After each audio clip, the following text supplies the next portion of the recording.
Hello friends, welcome back. My name is Anita. In this video, we are going to discuss about interrogative sentence. How do you change in an indirect speech?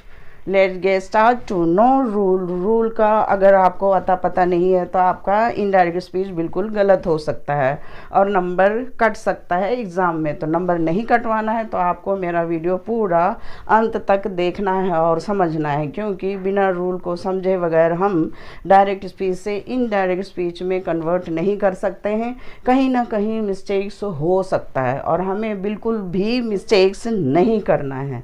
तो आइए मैं easy तरीके से rule को समझाऊंगी और यहाँ interrogative sentence को indirect speech में कैसे कन्वर्ट किया जाता है उसे मैं बताने वाली हूँ और सिखाने वाली हूँ। इसलिए अगर मेरा वीडियो अच्छा लगे तो लाइक करें एंड शेयर करें दूसरों को भी, ताकि मैं चाहती हूँ आप सभी का भविष्य बिल्कुल सफल हो जाए और एग्ज़ाम में 100% नंबर लाके आप पास हो जाए। तो आइए वीडियो की शुरुआत करने से पहले मैं जानकारी दे दूं कि डायरेक्ट स्पीच के 2 पार्ट होते हैं। पहला पार्ट को रिपोर्टिंग वर्ब कहते हैं, दूसरा पार्ट को हम रिपोर्टेड स्पीच कहते हैं।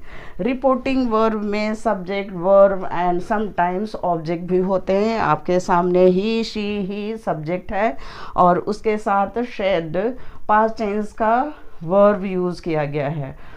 वर्ब से ही हमें पास्ट टेंस, प्रेजेंट टेंस या फ्यूचर टेंस की पहचान होती है और हम कह सकते हैं कि यह पास्ट टेंस का इंटरोगेटिव सेंटेंस है या फिर पास्ट टेंस का डायरेक्ट स्पीच का सेंटेंस है। अब हम इसे इनडायरेक्ट स्पीच में बदलने वाले हैं, तो रूल को समझना है, जानना है और आपको याद रखना है।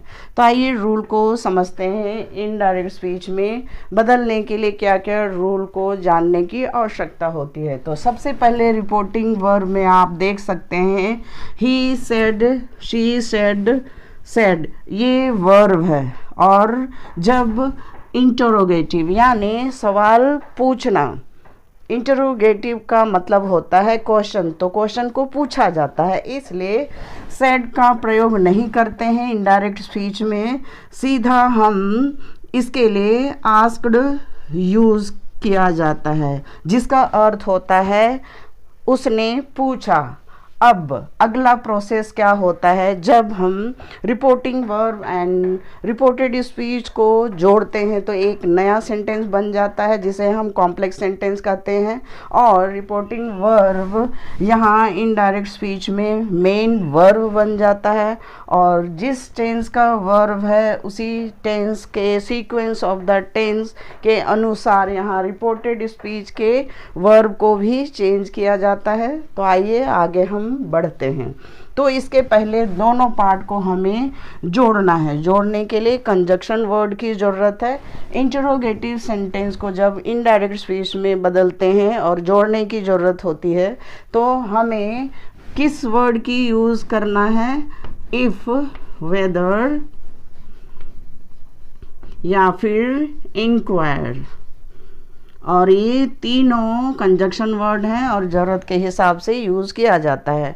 पिछले वीडियो में आपने असर्टिव सेंटेंस को जोड़ने के लिए दैट का प्रयोग किया, लेकिन यहाँ इंटरोगेटिव सेंटेंस है और दोनों पार्ट को जोड़ने के लिए इफ़, वेदर, इंक्वायर। इफ़ का मतलब होता है अगर, वेदर का मतलब चाहे, इंक्वायर मतलब पूछताछ करना। तो यहाँ he said is it so, इसके लिए मैं इफ़ कंजक्शन वर्ड यूज़ कर रही हूँ। अब यहाँ भी एक रूल होता है जब रिपोर्टेड स्पीच में क्वेश्चन पूछा जाता है। यहाँ देख रहे हैं 3 क्वेश्चन पूछे गए हैं।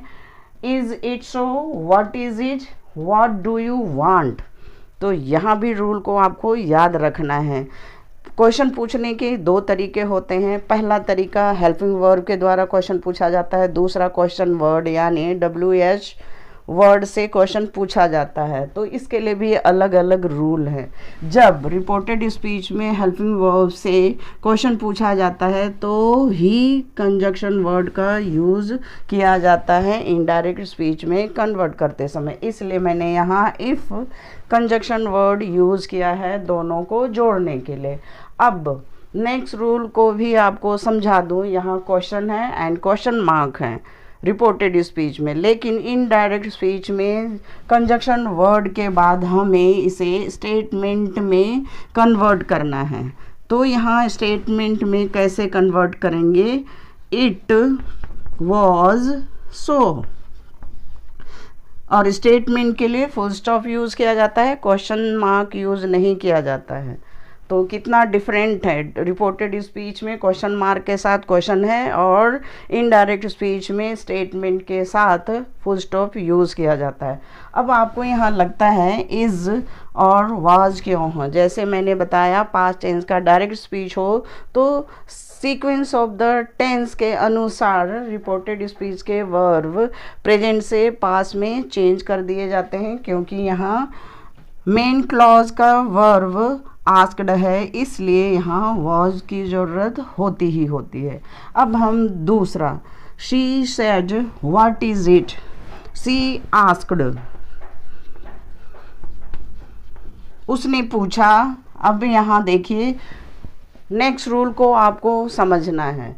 मैंने बोला दो तरीके से क्वेश्चन पूछे जाते हैं। जब क्वेश्चन वर्ड से क्वेश्चन पूछा जाता है रिपोर्टेड स्पीच में, तब इनडायरेक्ट स्पीच में कन्वर्ट करते समय हमें कोई भी अलग से कंजक्शन वर्ड यूज़ करने की ज़रूरत नहीं है। सीधा सीधा डायरेक्ट हम क्वेश्चन वर्ड ही यहाँ लिख देंगे, क्योंकि क्वेश्चन वर्ड ही जॉइनिंग वर्ड का रूप होता है या जॉइनिंग वर्ड की तरह काम करता है। और इज इट को इट वॉज कन्वर्ट कर देंगे स्टेटमेंट में एंड फुल स्टॉप यूज़ करेंगे।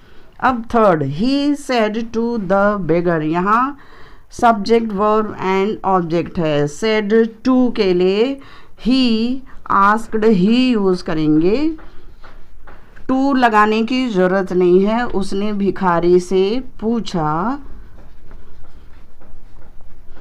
अब यहाँ क्वेश्चन वर्ड अगेन है तो कंजक्शन वर्ड हम यूज़ नहीं करेंगे, डायरेक्ट व्हाट। अब इसे हम what do you want statement कैसे कन्वर्ट करेंगे, यहाँ फोकस कीजिए।